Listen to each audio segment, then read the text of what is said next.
હારીજ નગરપાલિકાની અંદર આજે હારીજ નગર વિકાસ કમિટી દ્વારા આવેદનપત્ર આપવામાં આવ્યા છે. જે આવેદનપત્રની અંદર તેઓના જણાવ્યા મુજબ હારીજ શહેરની અંદર વિવિધ જે વિસ્તારો છે તેની અંદર વરસાદી પાણી ભરાવાના લીધે અનેક જગ્યાએ મચ્છરનો ઉપદ્રવ થવા પામ્યો છે. ત્યારે એ મચ્છરનો ઉપદ્રવને લીધે ભયચાળે રોગ ફેલાવાની ભીતિ સેવાય છે. ત્યારે આપણે મળીએ જે વિકાસ કમિટીના પ્રમુખ છે તેમને શું છે આપણી સમસ્યાને કઈ રીતે આવેદનપત્ર અપાવ્યું? તો હારીજ શહેરમાં ભયંકર ગંદકીનો સામ્રાજ્ય છવાઈ રહ્યો છે. દરેક જગ્યાએ કચરાના ઢગલા દેખાય છે. કોઈ જગ્યાએ નગરપાલિકા દ્વારા સાફ સફાઈ કરવામાં આવતી નથી. ગુજરાત રાજ્યમાં ચાંદીપુરા વાયરસના કેસો દેખાઈ રહ્યા છે, જ્યારે પાટણ જિલ્લામાં પણ ચાંદીપુરા વાયરસના કેસો આવી ગયા છે. જો આપણા હારીજમાં જો આવા કેસો ના આવી જાય, ગંદકીના કારણે લોકોના મૃત્યુ થાય, ડેન્ગ્યુ જેવા ભયંકર બીમારીઓ આવે, એના કારણે નગરપાલિકાને આવેદનપત્ર આપવામાં આવ્યા છે કે ઝડપીમાં ઝડપી હારીજ નગરમાં દવાનો છંટકાવ કરવામાં આવે. હવે એવું કહેવાય છે કે દર ચોમાસાની અંદર આવી રીતે સરકાર દ્વારા દવા છંટકાવની કામગીરી કરવામાં આવતી હોય છે. તો હારીજ શહેરની અંદર આવી કામગીરી કરવામાં આવે છે નથી આવી જોવા મળી છે? ના, હજુ સુધી તો નગરપાલિકા દ્વારા કોઈ જગ્યાએ દવા છંટકાવની કામગીરી જોવા મળી નથી. ગયા ક્રમમાં અમે જયારે આવેદનપત્ર આપ્યું હતું ચાંદીપુરા વાયરસના, એ વખતે પણ ચૂનો પાથરી દેવામાં આવ્યો હતો. પણ હવે અમે નમ્ર વિનંતી કરીએ કે આ વખતે અમે ચૂનો ના પાથરશો, દવાનો છંટકાવ કરશો, જેથી લોકોને રાહત થાય. આ ગંભીર સમસ્યાના કારણે લોકો ત્રાસી ગયા છે, હારીજ છોડવા ઉપર મજબૂર થઈ ગયા છે. હારીજ ગંદકીનું શહેર બની ગયું છે. એટલે અમારી પાલિકાને વિનંતી છે કે ઝડપી આ કાર્ય કરે અને આ ગંદકીમાંથી હારીજને નીકાળે. આખું હારીજ ગંદકી શહેર બની ગયું છે. આપણે દ્વારા જે રજૂઆત કરવામાં આવી રહી છે ત્યારે હારીજ શહેરની અંદર જે ભયચાળા જે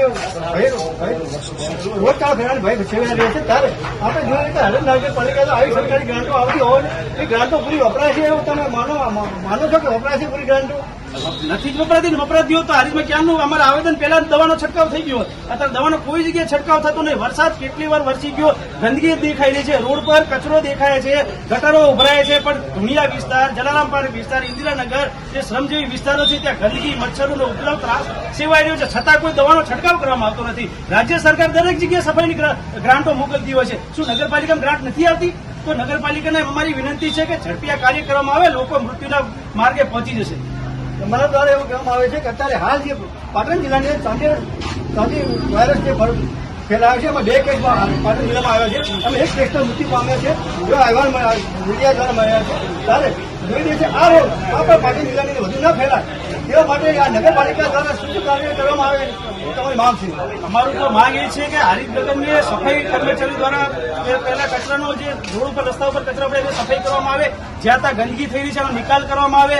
જ્યાં ત્યાં ગટરો ઉભરાતી હોય તાત્કાલિક ધોરણે સાફ કરવામાં આવે અને દવાનો છંટકાવ દરેક વિસ્તારમાં દવાનો છંટકાવ કરવામાં આવે. તેથી જે રોગજન્ય જે રોગો થઈ રહ્યા છે એનું નિરાકરણ થાય. નકર જે ચાંદીપુરા જેવા ભયંકર રોગો આવશે તો લોકોના મૃત્યુ પણ થઈ શકે છે.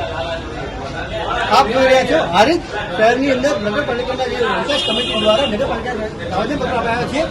ત્યારે આપણે સાંભળીએ આપણે વિકાસ કમિટીની હૈયાવરા નરેશ ઠાકર, મા news Harij. Murli bakery, sinfully delicious. Anjar અને ભુજમાં સ્વાદનું વિશ્વાસપાત્ર નામ. દરરોજ તાજી અને ગુણવત્તાસભર બેકરી પ્રોડક્ટ્સ હવે તમારા શહેરમાં. અમારી વિશેષતાઓ: લાઈવ કેક, ભાજી પાવ, જન્મદિવસ, એનિવર્સરી, પાર્ટી તેમજ દરેક શુભ પ્રસંગ માટે ખાસ ઓર્ડર સ્વીકારવામાં આવે છે. Keep refrigerated, eat immediately. Murli bakery, Anjar and Bhuj. Order માટે સંપર્ક કરો. અંજાર +91 999 134 45050. ભુજ +91 75758 0666.